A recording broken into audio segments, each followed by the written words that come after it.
Tips before DNS surgery. DNS operation से पूर्व ध्यान देने योग्य बातें। यस दोस्तों, बात करेंगे आज के वीडियो में। बट वीडियो में आगे बढ़ने से पहले दी गई बेल आइकॉन को प्रेस करना एंड यूट्यूब चैनल को सब्सक्राइब करना ना भूले, जिससे ऐसे अनेक उपयोगी वीडियोस का नोटिफिकेशन आपको समय समय पर मिलता रहे।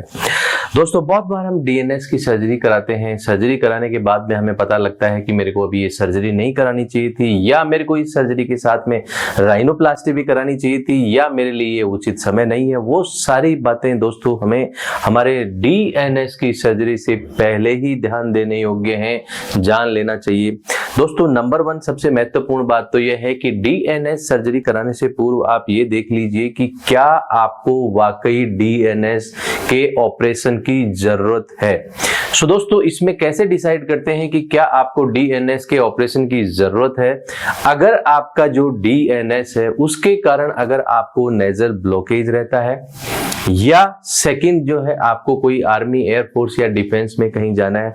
बहुत बार दोस्तों ऐसी सिचुएशन होती है कि आपको सीटी स्कैन में डीएनएस आता है, बट पेशेंट कहता है I don't have any problem due to my DNS, मेरे को मेरी नाक के डीएनएस के कारण डॉक्टर साहब कोई प्रॉब्लम नहीं है। तो दोस्तों, ऐसी कंडीशन में आपको डीएनएस ऑपरेशन कराने की कोई जरूरत नहीं है।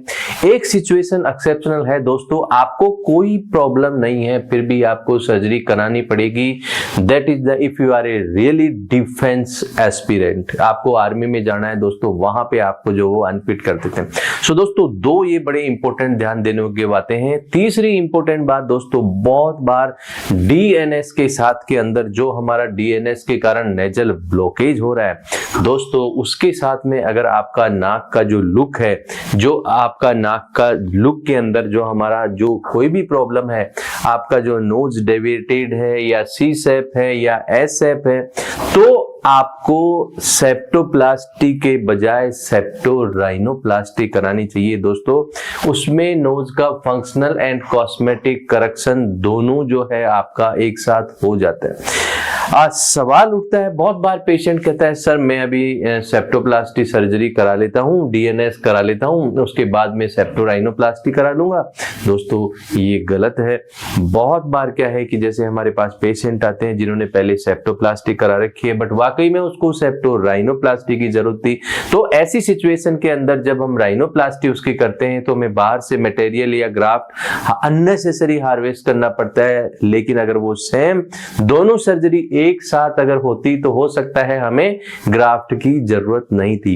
एंड बहुत बार पेशेंट का जो है पूरा ऊपर का जो डीएनएस है वो करेक्ट नहीं हो पाता ओनली सेप्टोप्लास्टी के अंदर, उसमें सेप्टोराइनोप्लास्टी की ही जरूरत है। तो डॉक्टर ने अगर आपको बताया है कि you need सेप्टोराइनोप्लास्टी for correction of the look of the nose and the blockage of the nose, दोनों चीजों की जरूरत है। फोर्थ इंपोर्टेंट पॉइंट है दोस्तों, डीएनएस की सर्जरी से पहले आप ये देख लीजिए कि जैसे अगर आप सेल्फी मोड में अगर अपना सेल्फी लेते हैं तो अगर आपके दोनों नोस्ट्रिल बराबर नहीं है दोस्तों, you have a complex DNS deformity, that is not normal DNS deformity, वो आपको कॉम्प्लेक्स डीएनएस डिफॉर्मिटी है। उसमें दोस्तों एक कंप्लीट स्ट्रिपिंग मेथड होता है जिसमें हमारा जो आगे का डीएनएस होता है, सेप्टम होता है, उसको इस नाक के कोलोमेला के पीछे क्या है मोबिलाइज किया जाता है, जिससे दोनों नोस्ट्रिल हमारे जो है वो बराबर हो जाते हैं। बहुत बार दोस्तों मैंने देखा है कि कुछ पेशेंट में कई बार क्या है, अगर सर्जन की अनभिज्ञता के कारण वो जो पार्ट जो है वो निकाल दिया जाता है and consequently 6 month after the patient come with the droopy tip, उसका नोज नीचे आ जाता है एंड पेशेंट कहता है सर देखो दोस्त सर्जरी से पहले मेरा नोज ठीक था। सो ये भी बड़ी इंपॉर्टेंट बात है कि कहीं आपको सीएसडी तो नहीं है। अगर आपको सीएसडी है तो आपको सीएसडी ये सारा एंडोस्कोपिक मेथड से होता है दोस्तों। फोर्थ के बाद में फिफ्थ जो इंपॉर्टेंट बात है कि पोस्ट ऑप जो है आपको रिकवरी टाइम कितना चाहिए। बहुत बार जो है आपको आप डिफेंस आर्मी एस्पिरेंट हैं और आपको पता लगा कि 5 दिन बाद मेरा इंटरव्यू है। सो दोस्तों, एटलीस्ट 10 से 11 दिन के बाद आप मेडिकल में जाने लायक हो सकते हैं। ऐसा नहीं है कि आज हमारी सर्जरी हुई और 2 दिन के बाद आप मेडिकल जो है जा सकते हैं, ऐसा नहीं है। इसके अलावा एक लास्ट दोस्तों इंपॉर्टेंट चीज और है, क्या है कि रिकवरी टाइम पर जो हमारी हीलिंग फेज डैमेज होती है तो कुछ हमें खाने पीने का ध्यान रखना पड़ता है, लेकिन सबसे इंपॉर्टेंट बात नोज सर्जरी जब होती है डीएनएस की, so you don't have any scar और पट्टी नाक के ऊपर कहीं बाहर से जो है चीर फाड़ टांका पट्टी दर्द निशान ऐसा नहीं होता है, जिसकी वजह से आपको जो है आउटडोर एक्टिविटी आपको कर्टेल करनी होगी, आउटडोर एक्टिविटी रोकनी होगी, ऐसा नहीं है। तो ये चीज हमारे मिथ जो है दिमाग में बैठा हुआ है तो निकाल दीजिए। डीएनएस की सर्जरी के बाद आप फ्लाइट जर्नी कर सकते हैं, आप सब कुछ खाना पीना खा सकते हैं, because the things are entirely endoscopic, बाहर से उसमें कुछ भी नहीं होता।